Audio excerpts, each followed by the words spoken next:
अस्सलामुअलैकुम। परवाज़ news HD के साथ मैं हूं नूर फातिमा। नज़र डालते हैं आज की अहम खबरों पर।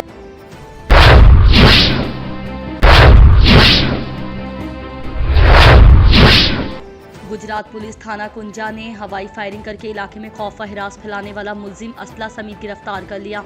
तफसीलात के मुताबिक DPO गुजरात सैयद गजनफर अली शाह की ज़ेरे क़यादत और SHO थाना कुंजा राजा अखसान ASI कासिम गुज्जर का नाजायज़ असला बरदारों और हवाई फायरिंग करने वाले मुलजिमान के खिलाफ ऑपरेशन जारी।